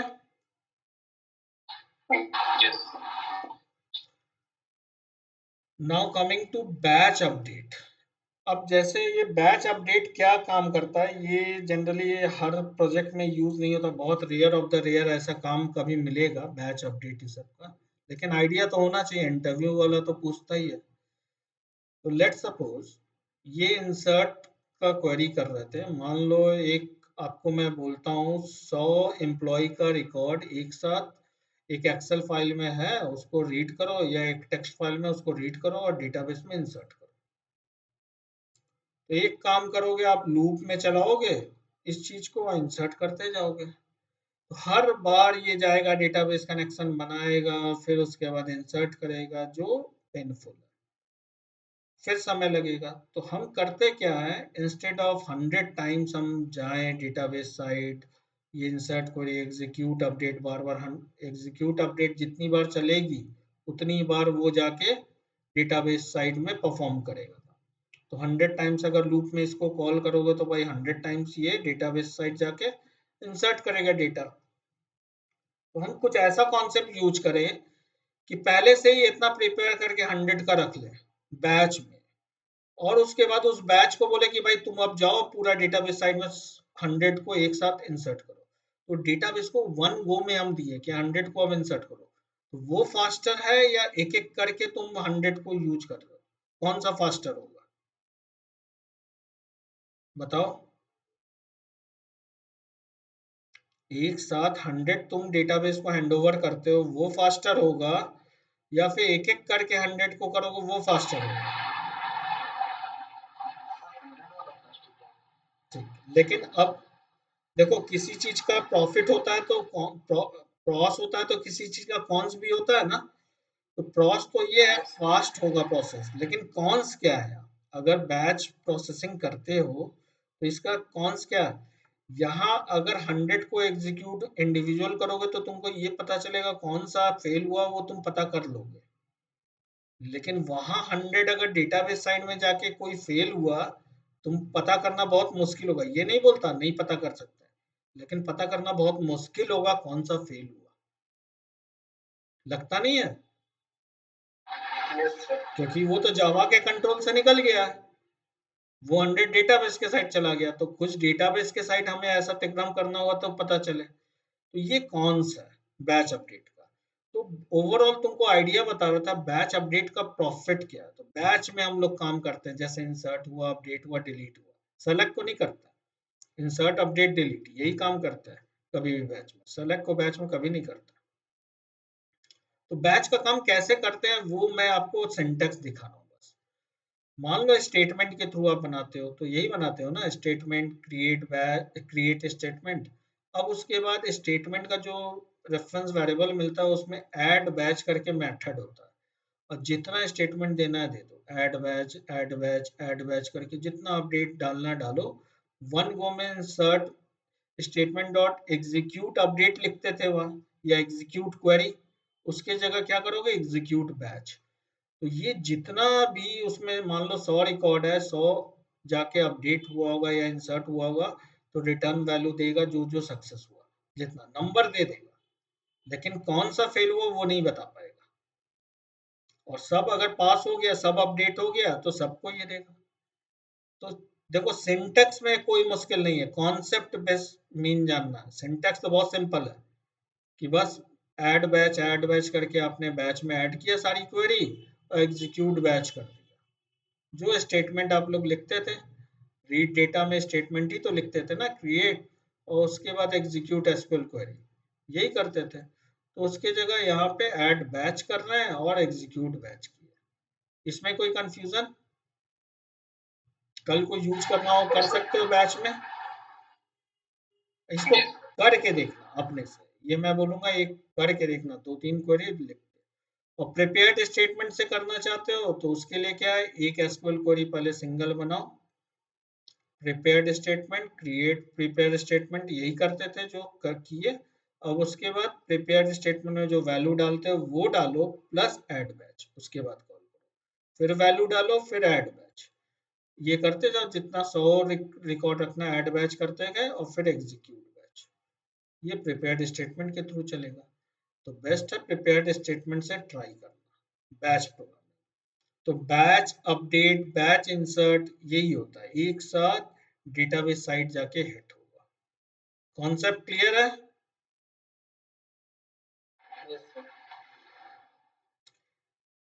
तो ये सब देखो थ्योरी का पार्ट है मोस्टली। बैच वाला तुम लोग प्रैक्टिस जरूर करना, एक बार ट्राई करना, ठीक है?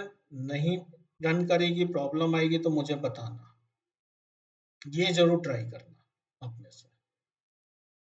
अब एक कॉन्सेप्ट आता है रोसेट का। अभी तक तो रिजल्ट सेट आप लोग सुने थे। रिजल्ट सेट एक इंटरफेस होता है, इसी से इनहेरिट होता है रोसेट। और रोसेट से अदर कई सारे रोसेट होते हैं, JDBC rosette, cash rosette, web rosette, join rosette, filter rosette.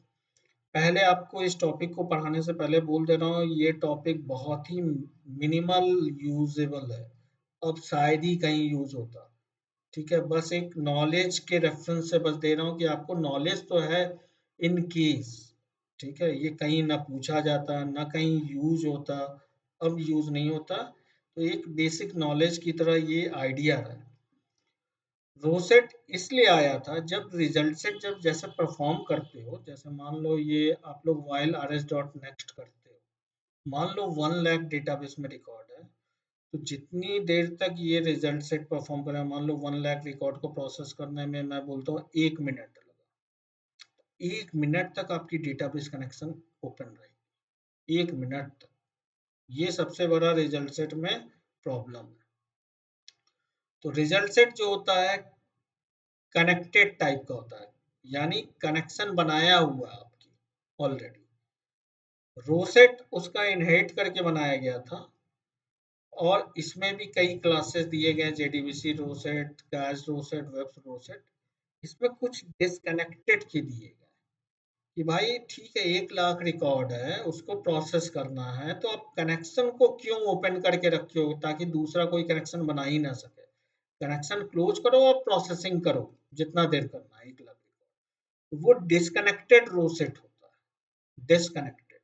तो इतना ही आइडिया रखना है कि कनेक्टेड और डिसकनेक्टेड में मतलब क्या हुआ। जितनी देर आप रिजल्ट सेट आइटरेट कर रहे हो, वो कनेक्शन बनी हुई है डेटाबेस की, कनेक्शन क्लोज लास्ट में जाके होती है। और जो डिस्कनेक्टेड रो सेट होता है, वहाँ कनेक्शन पहले ही हम क्लोज कर देते हैं, बाद में वो हमारे पास रेफरेंस रहता है और रिजल्ट सेट आराम से आइटरेट हो जाता है, वो मेमोरी में ला के रखता है। इसका इम्प्लीमेंटेशन ऐसा है, कैश रो सेट, वेब रो सेट, ज्वाइन, ये सब रो सेट पे अगर काम करोगे कभी फ्यूचर में, अगर रिक्वायरमेंट ऐसी आई, तो वहां पे डिस्कनेक्टेड का कॉन्सेप्ट हम लोग यूज करेंगे, कभी कनेक्शन बना के टाइम वेस्ट नहीं करेंगे।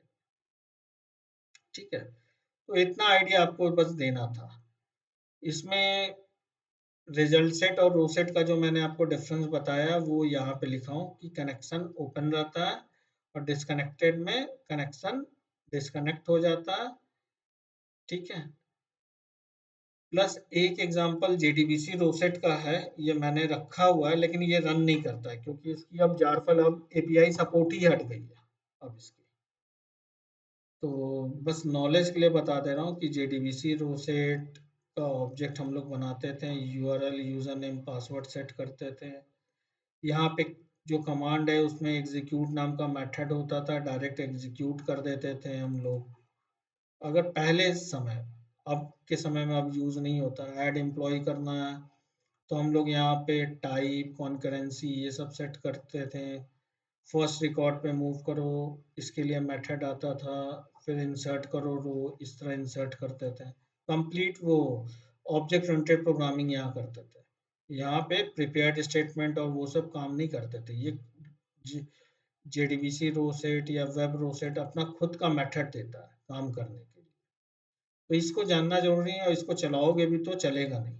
अब इसका सपोर्ट सभी खत्म है। जो लाइब्रेरी मैंने रखा है अब ये आई थिंक एरर देगी, देखो कुछ एरर, ये सब का एपीआई आता ही नहीं है, बंद हो गया सब आना। ठीक है, तो इसमें इसलिए मैं नहीं जा रहा हूँ अंदर। आपको जानना बस इतना, कनेक्टेड और डिस्कनेक्टेड जानना जरूरी था, क्या कॉन्सेप्ट होता है। ठीक है,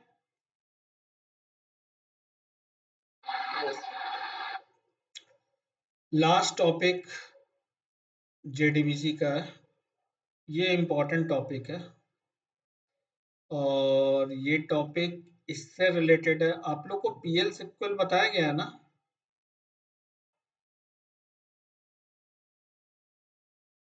राहुल, अभिषेक, आप लोग को पीएल सिक्वल बताया गया? नहीं सर। क्या बात करते हो, मुझे अच्छे से याद है माई सिक्वल जब पढ़ाया गया था तो पीएल सिक्वल थोड़ा नहीं बताया गया था, स्टोर्ड प्रोसीजर। मैंने नहीं पढ़ाया, संजीव ने, याद करो, सेकेंड मंथ। कुछ भी याद नहीं है? ज्यादा मतलब डीप में नहीं पढ़ाया वो सब, नहीं एकदम बेसिक बेसिक भी कुछ स्टोर्ड प्रोसीजर बताया गया है कि क्या होता है स्टोर्ड प्रोसीजर?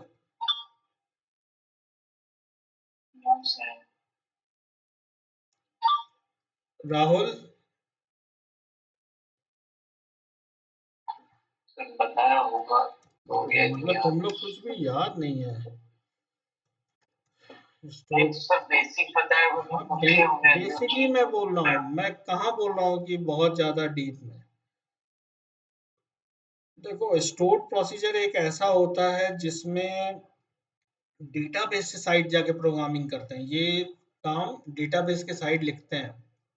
यहाँ पे मल्टीपल इंसर्ट अपडेट ये सब लिख सकते हैं, if clause for loop, database के साइड जाके प्रोग्रामिंग करना मतलब माई सिक्वल के साइड में जाके स्टोर्ड प्रोसीजर बनाना। जैसे मैं एग्जांपल एक देखा था, याद आया? वही तो बोल रहा, हो ही नहीं सकता, मुझे अच्छे से याद है। ठीक है, हाँ थोड़ा ही बहुत बेसिक, मैं ये थोड़ी बोल रहा हूँ। जैसे ये तो मैं एक क्लाइंट का दिखा रहा हूँ।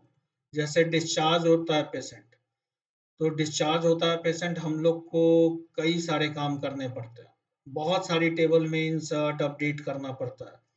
तो जावा से डेटाबेस उतना 25 ऑपरेशन, मान लो 25 टेबल में जाना है, तो 25 टेबल में हम बार बार डेटाबेस कनेक्शन हिट थोड़ी करेंगे, जैसे ये एक स्टोर्ड प्रोसीजर है फॉर एग्जांपल।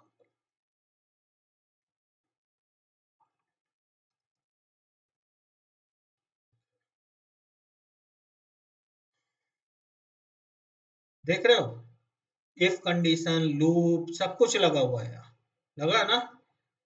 कई टेबल्स में जाता है डेटा, अपडेट हो रहा है, डिलीट, सिंटेक्स में नहीं जा रहा।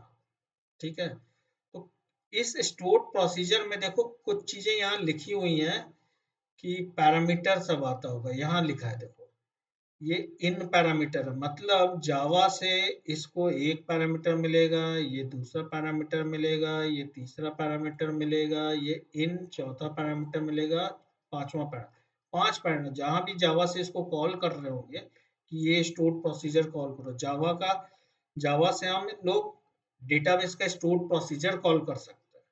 ये बनाने का तरीका अलग है, जो भी है वो आपको जानना नहीं है। और इसमें से कुछ आउट पैरामीटर भी होते हैं, मतलब ये प्रोग्राम चाहे तो जावा को कुछ चीजें रिटर्न कर सकता है, पूरा का पूरा रिजल्ट रिटर्न कर सकता है, टेबल्स, ठीक है, मोर देन वन डेटा। अभी तक तो सुने होंगे जावा का फंक्शन एक ही वैल्यू रिटर्न करता है ना, ये बहुत सारी चीज रिटर्न कर सकता है, और इसमें हम कई सारी चीज पास कर सकते हैं ताकि हम प्रोग्रामिंग कर सके। तो मेरा पर्पस तुम्हें स्टोर प्रोसीजर पढ़ाना नहीं है, सिखाना नहीं है अभी, मेरा पर्पस है। और इस स्टोर प्रोसीजर को अगर इंडिविजुअल डेटाबेस साइट रन करना हो तो हम लोग इससे यहाँ से रन कर पाते हैं, वैल्यू दे के कि कैसे कैसे वैल्यू आ रही है, इन पैरामीटर दिए, और यही चीज जावा से देते हैं कि patient UID, patient admission number, कुछ submitted by, submitted on, pending time या पेशेंट टाइम क्या है पता नहीं मुझे भी, तो वो दे के एग्जीक्यूट करते हैं ताकि हम चेक कर सके ये रन कर रही है कि नहीं। ठीक है, तो ये सारी चीज हम लोग चेक कर सकते हैं, तो ये स्टोर प्रोसीजर यहाँ लिखे जाते हैं। तो बहुत ज्यादा ऑपरेशन जब करना होता है तब हम लोग स्टोर प्रोसीजर का ही यूज करते हैं, कभी भी डेटाबेस कनेक्टिविटी वाला ये प्रोग्रामिंग नहीं यूज करते। उस केस में कैसे हम लोग अपनी प्रोग्रामिंग करेंगे जावा में, कि एक स्टोर प्रोसीजर मान लो आप नहीं लिखे, डीबी का बंदा लिख के दे दिया, तो आप क्या करोगे, क्या लाइन ऑफ कोड लिखोगे उस स्टोर प्रोसीजर को कॉल करने के लिए, वो सीखना। तो उसके लिए भी जेडीबीसी एपीआई देता है। और जैसे स्टेटमेंट होता है, प्रिपेयर्ड स्टेटमेंट है, उसी तरह एक जावा ने इंटरफेस दिया है कॉलेबल स्टेटमेंट। कॉलेबल स्टेटमेंट नाम का एक इंटरफेस जावा ने दिया है, बोलता है इस statement, instead of statement, prepared statement की जगह आप इसको यूज करो, जिसकी हेल्प से आप डेटाबेस साइट की स्टोर प्रोसीजर को कॉल कर सकते हो। तो कॉलेबल स्टेटमेंट का पहले पर्पस समझ में आया, क्या करता है ये, डेटाबेस साइट के स्टोर प्रोसीजर को एग्जीक्यूट वहाँ डेटाबेस साइट करेगा, और हेल्प करता है हमें जावा साइट से उसको कॉल करने में, ताकि वो एग्जीक्यूट करे डेटाबेस साइट। ठीक है, तो इसका बेसिक स्टेप्स है, वो स्टेप्स हमें समझना है। तो पहला स्टेप है प्रिपेयर करो कॉल, कनेक्शन जो बनता है उससे प्रिपेयर स्टेटमेंट करते हो, तो वही चीज यहाँ पे लिखा है, उसी तरह का चीज है, प्रिपेयर कॉल करो। फिर जितने इन पैरामीटर जा रहे हैं, जैसे मान लो हम बोलते हैं कि 3 पैरामीटर डेटाबेस को पास करना, तो कॉलेबल स्टेटमेंट डॉट सेट और पैरामीटर का नाम दो, जितने इन पैरामीटर है, और जितने आउट पैरामीटर उधर से रिटर्न आ रहे हैं उसको रजिस्टर करना पड़ता है, रजिस्टर आउट पैरामीटर। और लास्ट में एग्जीक्यूट अपडेट या एग्जीक्यूट क्वेरी, इन दोनों में से किसी एक को, या तीसरा एक एग्जीक्यूट, इन तीन में से किसी एक को कॉल करता है। तो इन तीन में से किसी एक को कॉल करने के पीछे मकसद यही होता है, जैसे मान लो हमारा स्टोर प्रोसीजर हमने डीबी वालों ने बताया कि वो कोई वैल्यू रिटर्न नहीं कर रहा, जैसे अभी स्टोर प्रोसीजर एक देखे थे, वो सिर्फ इन पैरामीटर है, तो उसको तो एग्जीक्यूट अपडेट से कॉल करते हैं, does not return any result set, कुछ भी रिटर्न नहीं कर रहा। और जो अगर स्टोर प्रोसीजर एक रिजल्ट सेट यानी एक रिकॉर्ड, एक टेबल का ही रिकॉर्ड दे रहा है, एक रिजल्ट सेट मतलब एक ही टेबल का सिर्फ रिकॉर्ड दे रहा है, कई सारे रिकॉर्ड होंगे लेकिन एक ही टेबल का दे रहा है, तो उसको एग्जीक्यूट क्वेरी से हम लोग एग्जीक्यूट करते हैं। लेकिन जो स्टोर प्रोसीजर हमें लगता है कि मल्टीपल टेबल का डेटा को दे रहा है, मोर देन वन टेबल का एट ए टाइम, वहां एग्जीक्यूट मेथड यूज करते हैं। तो इन तीनों में डिफरेंस समझ में आया पहले, कहाँ पे ये तीन यूज करेंगे। जैसे आप लोग ये एग्जीक्यूट ये सब यूज करते हो ना, यहाँ पे अपडेट में एग्जीक्यूट अपडेट, एग्जीक्यूट क्वेरी, ये सब यूज करते हो, उसी तरह कॉलेबल के लिए भी दिया है कि callable statement dot execute update, execute query और एग्जीक्यूट मेथड। अपडेट उस समय जब हमारा स्टोर प्रोसीजर कुछ भी रिटर्न नहीं कर रहा। एग्जीक्यूट क्वेरी उस समय यूज करेंगे जब हमारा स्टोर प्रोसीजर एक ही टेबल का डेटा को दे रहा है, यानी वन रिजल्ट सेट। और एग्जीक्यूट तब यूज करेंगे जब मोर देन वन रिजल्ट आ रहा है। कैसे यूज करेंगे वो मैं आपको दिखा रहा हूँ पूरा एक जगह। तो ये सब सारी स्टेप्स थी, अब इसको यूज करना सिखा रहा हूँ। ये देखो, इस एग्जांपल से समझो। जैसे मान लो मेरा ये स्टोर प्रोसीजर का नाम है, लेट्स सपोज, और ये डेटाबेस का नाम है। ये डेटाबेस का नाम है, ये स्टोर प्रोसीजर का नाम है। हम बोलते हैं इस स्टोर प्रोसीजर में 3 2 5 5 पैरामीटर है। किस जब खोलोगे स्टोर प्रोसीजर तो दिखेगा कि भाई 5 पैरामीटर है, जिसमें से कुछ इन पैरामीटर है, कुछ आउट पैरामीटर है। वो स्टोर प्रोसीजर में दिख जाता है, इन है, आउट है, या कुछ पैरामीटर इन आउट दोनों होते हैं। तो इन पांचों पैरामीटर को हमें रजिस्टर करना पड़ता है अपने जावा साइड। तो सबसे पहले हम क्या करते हैं, कनेक्शन तो बनाएंगे ही बनाएंगे। पहला समझो इस चीज को, इससे कंफ्यूज मत होना। कनेक्शन डेटाबेस जावा साइड अब प्रोग्रामिंग कर रहा है, हमें स्टोर प्रोसीजर कॉल करना है। कनेक्शन बनाया, इंस्टेड ऑफ स्टेटमेंट और प्रिपेयर्ड स्टेटमेंट हम किसका रेफरेंस वेरिएबल बनाएंगे, कॉलेबल का। और वहां से अगर रिजल्ट रिटर्न हो रही है तो रिजल्ट सेट ही यूज करेंगे, और more than one result set use return होगी तो रिजल्ट सेट का एरे यूज करेंगे। समझ में आ रहा है? ये इतना समझ में आया?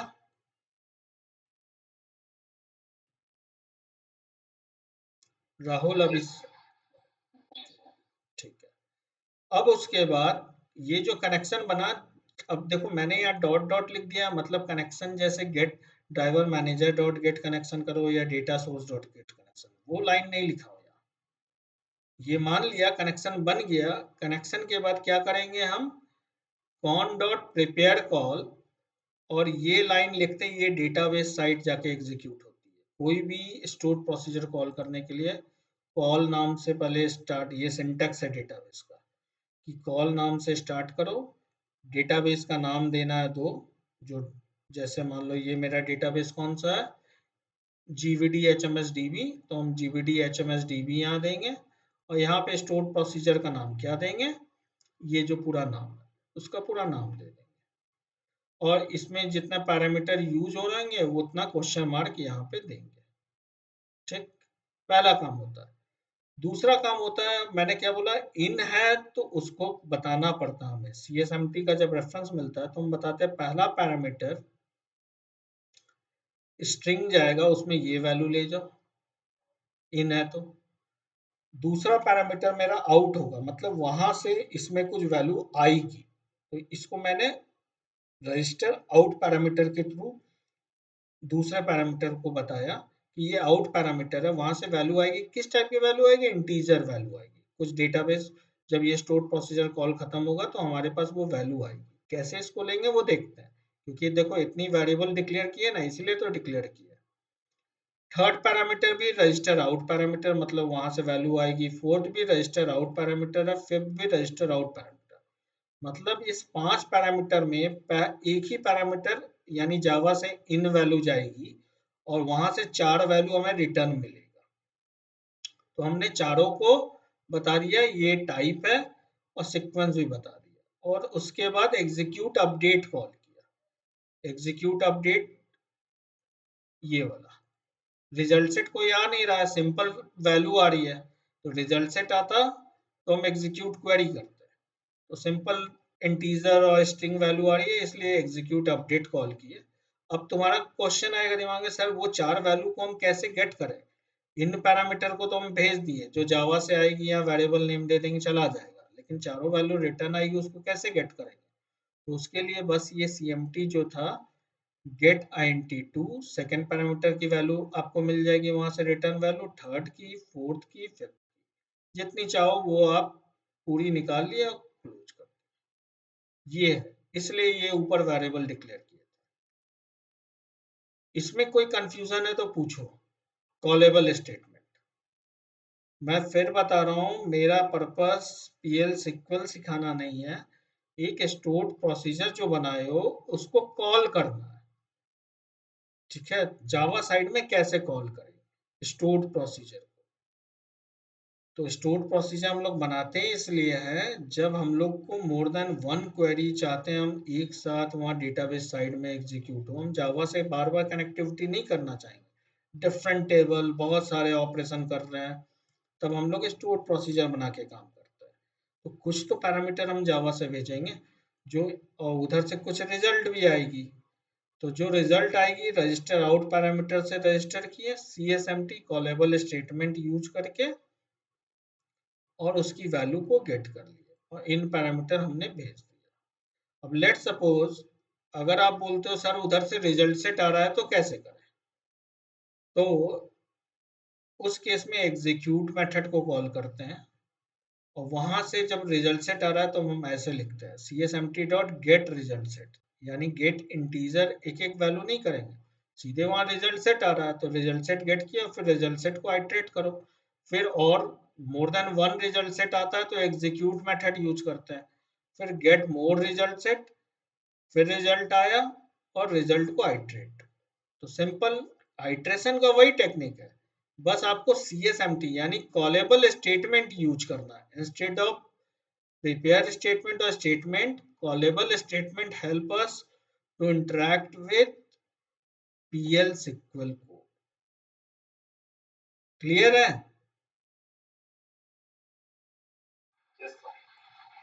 तो प्लीज इसको समझना, अगर आप लोगों ने एक भी PL SQL बनाया है, लिखा है, तो इसको जरूर हैंड्स ऑन करना, मेरी रिक्वेस्ट है।